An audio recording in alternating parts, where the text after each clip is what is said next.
ഇന്ന് നമുക്ക് ചക്കക്കുരുവും മാങ്ങയും വെച്ച് ഒരു നാടൻ കറി ഉണ്ടാക്കാം. അതിനായിട്ട് ഞാനിവിടെ ഒരു 15 ചക്കക്കുരു നന്നായിട്ട് തൊലിയൊക്കെ കളഞ്ഞ് കഴുകി രണ്ടായിട്ട് മുറിച്ചാണ് എടുത്തിരിക്കുന്നത്. അതിൻ്റെ കൂടെ തന്നെ ഞാൻ മാങ്ങ എടുത്തിട്ടുണ്ട്. പുളിയുള്ള മാങ്ങ ആയത് കാരണം അതിൻ്റെ ഒരു വലിയ കഷ്ണം തൊലിയെല്ലാം കളഞ്ഞ് ചെറിയ കഷ്ണങ്ങളാക്കി അരിഞ്ഞാണ് എടുത്തിരിക്കുന്നത്. ഇതിൻ്റെ കൂടെ തന്നെ അരപ്പ് തയ്യാറാക്കാൻ ആവശ്യമായ 1 കപ്പ് തേങ്ങ ചിരകിയതും 3 അല്ലി വെളുത്തുള്ളിയും 3-4 ചെറിയ ഉള്ളിയും 3 പച്ചമുളകും ആവശ്യത്തിന് കറിവേപ്പിലയും എടുത്തിട്ടുണ്ട്. കുക്കറിനകത്തേക്ക് നമ്മൾ എടുത്തു വെച്ചിരിക്കുന്ന ചക്കക്കുരുവും മാങ്ങയും 1/2 ഗ്ലാസ് വെള്ളവും പാകത്തിന് ഉപ്പും ചേർത്ത് കുക്കറൊന്ന് അടച്ച് വെച്ച് 3 വിസിൽ വരുന്നവരെ വേവിച്ചെടുക്കാം.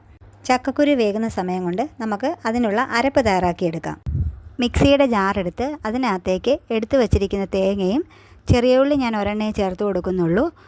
3 അല്ലി വെളുത്തുള്ളിയും 3 പച്ചമുളകും 1/4 ടീസ്പൂൺ മഞ്ഞൾപ്പൊടിയും പാകത്തിന് വെള്ളവും കൂടി ഒഴിച്ച് നല്ല പേസ്റ്റ് പോലെ അരച്ചെടുക്കാം. അരപ്പൊക്കെ നന്നായി അരച്ചെടുത്തിട്ടുണ്ട്.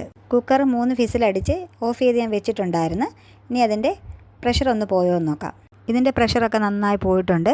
ചക്കക്കുരുവൊക്കെ നല്ലപോലെ വെന്ത് വന്നിട്ടുണ്ട്. ഇനി നമുക്കിതൊരു മൺചട്ടിക്കകത്തേക്ക് ഒഴിച്ചു കൊടുക്കാം.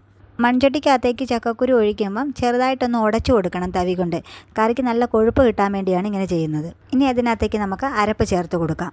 അരപ്പ് ചേർത്തതിന് ശേഷം പാകത്തിന് വെള്ളം ഒഴിച്ചു കൊടുക്കണം. ചാറിനാവശ്യമായ വെള്ളം ചേർത്ത് കൊടുക്കുക. ഞാനിപ്പോൾ 1/2 ഗ്ലാസ് വെള്ളമാണ് ഇവിടെ ചേർത്ത് കൊടുക്കുന്നത്.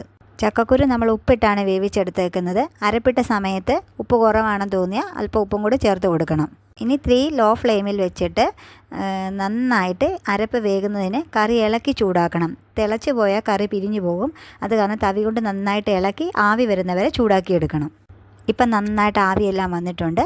ഇനി നമുക്ക് ഇത് വാങ്ങി വെച്ചിട്ട് ഇതിനാവശ്യമായ ഒരു താളിപ്പുണ്ടാക്കിയെടുക്കാം.